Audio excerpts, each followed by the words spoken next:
اللہ تبارک و تعالی ارشاد فرماتا ہے قل اے محبوب صلی اللہ علیہ وسلم آپ فرما دیجئے لن یصیبنا اے لوگو ہمیں ہرگز نہیں پہنچتا الا مگر وہی پہنچتا ہے ما کتب اللہ جو اللہ نے لکھ دیا ہے لنا ہمارے لیے ہوا مولانا اللہ ہی ہمارا مددگار ہے وعلی اللہ فلیتوکل المؤمنون اور اللہ پر ہی ایمان والوں کو چاہیے کہ وہ توکل کریں۔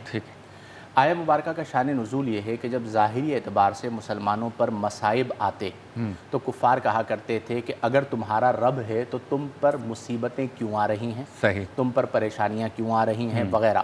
تو اللہ تعالیٰ نے یہ آیہ مبارکہ نازل فرمائی کہ آپ فرما دیجئے لن یصیبنا ہمیں ہرگز نہیں پہنچتا الا ما کتب اللہ لنا مگر وہی پہنچتا ہے جو اللہ نے ہمارے لیے لکھ دیا ہے۔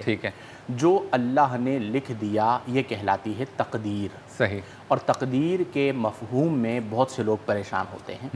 سب سے پہلے تو یہ یاد رکھیں کہ ایک سرسری سا سوال اکثر لوگ کرتے ہیں کہ جب ہماری تقدیر میں لکھا ہے کہ ہم یہ کریں گے تو ہمیں سزا کیوں ملتی ہے؟ مثلا ایک شخص کی تقدیر میں لکھا ہے کہ وہ چوری کرے گا، ایک شخص کی تقدیر میں لکھا ہے وہ قتل کرے گا، ایک شخص کی تقدیر میں لکھا ہے وہ فار ایگزامپل کرپشن کرے گا، تو پھر اسے سزا کیوں مل رہی ہے؟ تقدیر تو اللہ نے لکھی ہے۔ اکثر لوگ یہ سوال کرتے ہیں۔ سب سے پہلے اس کا جواب سمجھ لیں کہ تقدیر میں جو لکھا ہے ہم اس لکھے جانے کی وجہ سے وہ کرنے پر مجبور نہیں ہیں، بلکہ تقدیر کا معنی یہ ہے کہ ہم اپنی مرضی سے اپنے ارادے سے جو کرنے والے تھے اللہ نے اپنے علم سے پہلے ہی جان لیا اور وہ لکھ دیا۔ تو اللہ کے لکھنے کی وجہ سے ہم کرنے پر مجبور نہیں ہوئے، بلکہ جو چور چوری کر رہا ہے وہ اپنے ارادے سے کر رہا ہے، جو ڈکیت ڈکیتی کر رہا ہے وہ اپنے ارادے سے کر رہا ہے، اسی لیے اس پر سزا بھی ہے۔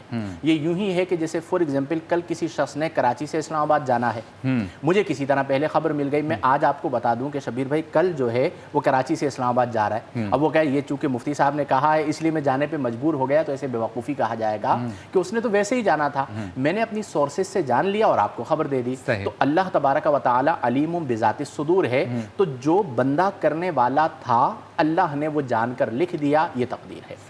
دوسری بات یہاں پر یہ ہے کہ ہمارے یہاں تقدیر کا جو معاملہ ہے اس کے حوالے سے یہ حکم دیا گیا ہے کہ عام لوگوں کو خاص طور پر اور تمام لوگوں کو عام طور پر، جس میں خواص بھی شامل ہو جاتے ہیں، تقدیر میں غور و خوض نہیں کرنا چاہیے۔